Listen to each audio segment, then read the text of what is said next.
আসসালামু আলাইকুম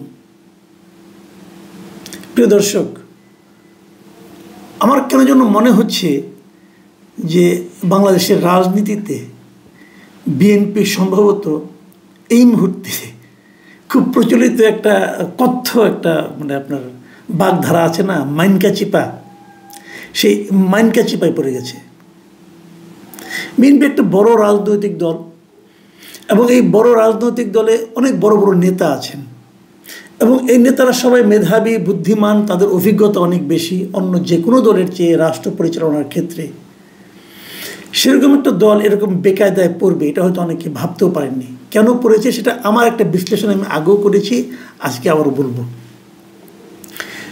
বেশি ছাড় দেওয়ার মানসিকতার জন্য তারা এই মাইনকে চিপায় পড়ে গেছে। আপনি কতটুকু ছাড় দিবেন, কতটুকু ছাড় দিতে পারবেন, এটা আপনাকে মাথায় রাখতে হবে।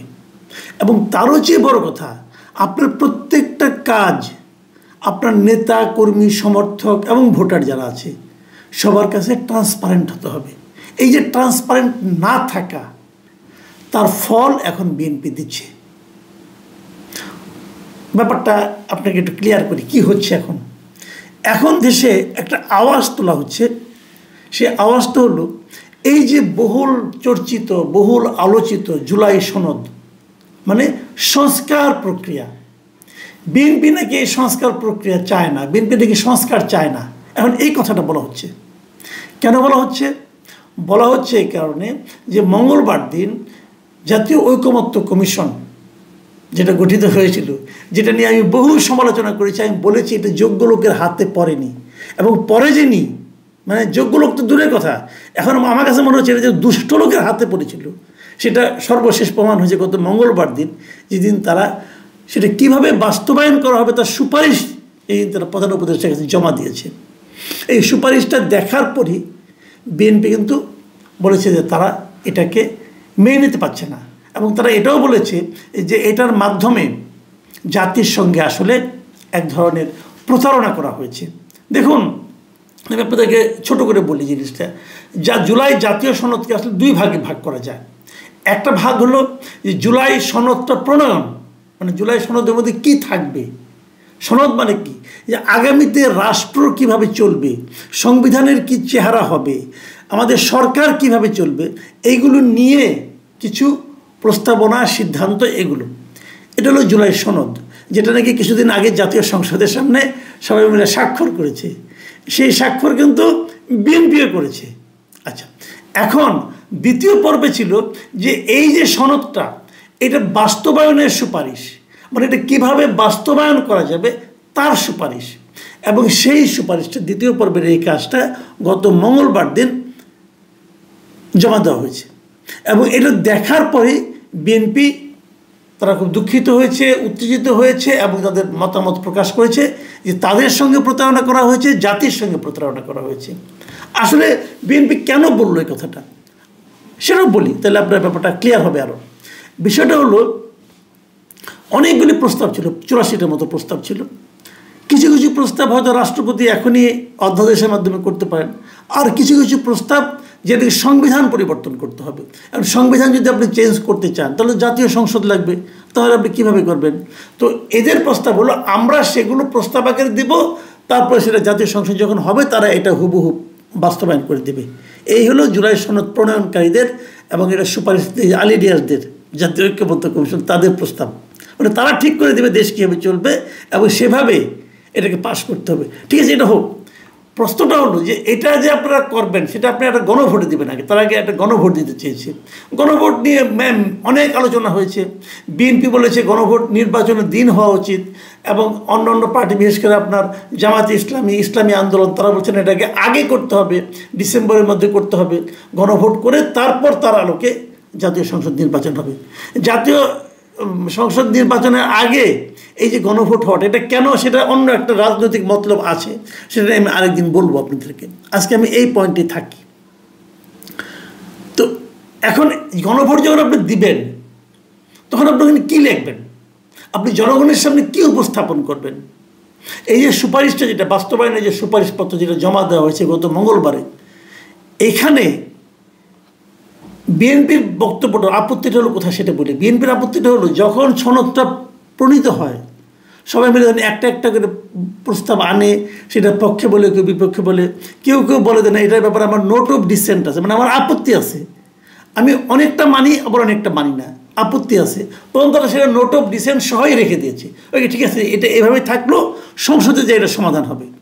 কিন্তু যখন তারা সুপারিশ হিসেবে আনতেছে তখন সেখানে নোট অফ ডিসেন্টের ব্যাপারটা আর তারা উল্লেখই করে নাই। প্রবলেমটা হলো এখানে। বিএনপি বললো যে আমি বলেছিলাম, যেমন আমি এক্সাম্পল দিয়ে বলি, যেমন উচ্চ কক্ষ একটা হবে, উচ্চ কক্ষে যারা সদস্য হবেন তারা কি পিআর পদ্ধতির মাধ্যমে হবে প্রাপ্ত ভোটের উপর, নাকি সংসদ সদস্য যতগুলো নির্বাচন হয়েছে তার আনুপাতিক হবে? বিএনপি বলেছিল এটা পিআর পদ্ধতি আমরা চাই না। তো এখানে বিএনপি কিন্তু পিআর পদ্ধতির ব্যাপারে একটা নোট অফ ডিসেন্ট দিয়েছে, কিন্তু যখন এটা এখানে আসছে তখন কিন্তু এই কথাটার উল্লেখ করা হয় নাই। এখন বিএনপির বক্তব্যটা হলো যখন আপনি এটা গণভোটে দেবেন তখন আমি যেটাতে আপত্তি করেছিলাম এই জিনিসটা তো জনগণ জানবে না, তো জনগণ এটাতে হ্যাঁ বলবে কি না বলবে, যারা তো বুঝতেই পারলো না এখানে আমি কি চেয়েছি। এই জায়গাটাতে বিএনপির আপত্তি, যে আমি যে যে জায়গায় নোট অফ ডিসেন্ট দিয়েছি সেগুলো আপনারা উল্লেখ করছেন না কেন? এটা তো এক ধরনের প্রতারণাই বটে। আপনি একভাবে আলোচনা করলেন, করে ওটা সব থাকবে যে এটা ওরা তো এখানে আপত্তি আছে, এটা পরে আলোচনা হবে, কিন্তু আপনি যখন দলিলটা করলেন তখন আপত্তির কথাটা উল্লেখ করলেন না। তাহলে এটা প্রতারণা নয় কি? স্ট্রেট প্রতারণা। কে করেছে? এই আলী রিয়াজ গং। যে আলী রিয়াজ গঙের নিয়ত নিয়ে আমি শুরুর থেকেই সন্দেহ করেছিলাম। আমি বলেছিলাম যে এই লোকগুলি আমেরিকার থেকে আসছে, তারা আমেরিকার নাগরিক। যখন কেউ আমেরিকার নাগরিকত্ব গ্রহণ করে তখন তারা ওখানে শপথ করে এই যে পরবর্তী সময় জীবনের সর্বক্ষেত্রে তারা আমেরিকার স্বার্থ সংরক্ষণ করবে। আর আমি যদি বলি ওনারা এই কাজটা করতেই আসছেন আমেরিকার স্বার্থ সংরক্ষণ করার জন্য, আমি যদি এটা বলি আপনি আমাকে কিভাবে খণ্ডন করবেন ভাই? তাদের মূল লক্ষ্যটাই ছিল এটা আওলা বাজানো, এবং সেই আওলাটা অলরেডি বেঁধে গেছে। এখন বিএনপি কীভাবে মাইনকে চিপে পড়লো সেটা বলছি। এখন জামাত কি করতেছে দেখেন, জামাতের বক্তব্যগুলি কিন্তু আমার কাছে খুব ইন্টেনশনালি মনে হচ্ছে যে একটা প্রভোকেটিং বক্তব্য, তারা একটা খোঁচা মারতেছে। তারা বলতেছে জিনিসটা যে বিএনপি নাকি হঠাৎ, যেমন জামাতের যে নায়েবে আমির, মানে নায়েবে আমির মানে এটা তো অনেকে জানে, নায়েবে আমির মানে ওদের ভাইস প্রেসিডেন্ট আর কি, হ্যাঁ, মিস্টার আবদুল্লাহ মোহাম্মদ তাহের, তিনি কি বলেছেন যে ঐকমত্য কমিশনের মাধ্যমে একমত হয়ে আমরা সবাই জুলাই সনদে স্বাক্ষর করেছি, সব কিছু পর্যালোচনা শেষে সবাই একমত হয়েছি একটি সাংবিধানিক আদেশের মাধ্যমে জুলাই সনদকে গ্রহণ করা হবে এবং এটার উপর একটা গণভোট হবে। বুঝলেন? তার বলতেছে কিন্তু হঠাৎ করেই বিএনপি পাল্টি নিয়েছে। তারা এতদিন ধরে জাতীয় ঐকমত্য কমিশনের থেকে জুলাই সনদে স্বাক্ষরের পর এখন বলছে আমরা এটাকে মানি না। আসলে কি বিএনপি তাই বলছে? তা তো বলেনি। বিএনপি বলছে আমরা যেভাবে স্বাক্ষর করেছি সেভাবে তো সুপারিশটা আসতেছে না। এখন যে আপনি সুপারিশের দলিলটা নিয়ে আসছেন এটা তো ওটার সঙ্গে মিলে না। এখানে দেখেন বিএনপি কি বলেছে এটা বলার চান্স পাচ্ছে না। এখন সবাই হুজুক তুলছে বিএনপি পাল্টি মারছে। আবদুল্লাহ মোহাম্মদ তাহের আরও বলছেন যে বিএনপি যদি সংস্কার না মানে তাহলে এই প্রক্রিয়া শুরুর আগে তারা বলতে পারতো। মানে সংস্কার যে বিএনপি মানে না এটা কি বিএনপি কোথাও বলেছে? বলেনি। পুরো জিনিসটাই হলো একটা, মানে এটাকে কি বলবো আপনাকে, আপনি একটা উদাহরণ দিয়ে বলি। ওই যে দুই গ্রামের দুই ছেলেকে পাঠাচ্ছিল শিক্ষিত করার জন্য, একজন তো ওখানে যে মানে উল্টাপাল্টা কাজ করে সময় কাটাচ্ছে, একজন লেখাপড়া করে আসছে। এখন যে উল্টাপাল্টা কাজ করে সে ওকে বলতেছে যে দুই গ্রামে বসছে মুখোমুখি যে কার বাচ্চা কতটা শিক্ষিত হইলো। এখন ওই বলতেছে আমি একটা প্রশ্ন করি দেখি উত্তর দিতে পারি কিনা। কি প্রশ্ন করবা? বলছে বলো আই ডোন্ট নো অর্থ কী। তো ওটা বলতেছে আমি জানি না। আর অমনি তার লোক সব হয়ে করতেছে একই দেখো জানে না বলে তারা জিতে চলে গেল। এখন আসলে কি তারা জিতলো? বিষয়টা কিন্তু এরকম। বিএনপি বলেছে তোমরা যে সর্বশেষ বাস্তবায়নে যে সুপারিশটা করেছ সেই সুপারিশে আমাদের যে আপত্তির বিষয়গুলো সেগুলো উল্লেখ করো নেই কেন? এই হলো গিয়ে এখন সমস্যা। কারণ বিএনপি যদি বলে এটা আমরা মানি না তাহলে বলবে তুমি সংস্কার মানো না। কারণ বিএনপি তো সংস্কার মানে না তা বলে নাই। বিএনপি বলেছে যে এই সংস্কারের সুপারিশটা আমার পছন্দ হয় নাই, সুপারিশটা আপনারা অসম্পূর্ণ রেখেছেন, মানুষের মধ্যে বিভ্রান্তি তৈরি হতে পারে, এই কথাটা বলেছে। খুব সিম্পল। কিন্তু তার মানে এটা শুরু থেকেই একটা মানে আপনার গ্যাঞ্জাম পাকানোর একটা কিন্তু পরিকল্পনা ছিল এই ঐক্যমত্য কমিশনে যারা আছেন তাদের, এই বিদেশি লোকগুলির, এই ধান্দাবাজ লোকগুলির শুরুর থেকে একটা প্ল্যান ছিল, সেই প্ল্যানে বাস্তবায়ন হয়েছে। বিএনপি যদি শুরুর থেকে আপত্তি করতো, শুরুর থেকেই বলতো যে এটা আমি মানি না, এটা হওয়া ঠিক না, একে রাখা ঠিক না, যদি বলতো তাহলে কিন্তু অন্যরকম হতো। কিন্তু বিএনপি কী হয়েছে, শুরু থেকে ওদের সমস্ত অন্যায় আবদার টাবদার মেনে মেনে এই পর্যন্ত আসছে। ভাবছে তাদের বিএনপির মূল লক্ষ্য ছিল আসলে নির্বাচন, তারা চেয়েছিল কোনোভাবে নির্বাচনটা হয়ে যাক, নির্বাচন হয়ে গেলে আর কোনো ঝামেলা হবে না, তারপর আমরা দেখব কী করা যায়। এখন নির্বাচন কি আদৌ এরা হতে দিবে? নির্বাচন না হলে কার লাভ? লাভ অনেকেরই, সেটা আল্লাহ আল্লাহ করে বলা যায়, কিন্তু না বলে খেলে এটুকু বলি, নির্বাচন না হলে বিএনপির ক্ষতি, তার চেয়ে বেশি ক্ষতি হলে দেশের জনগণের।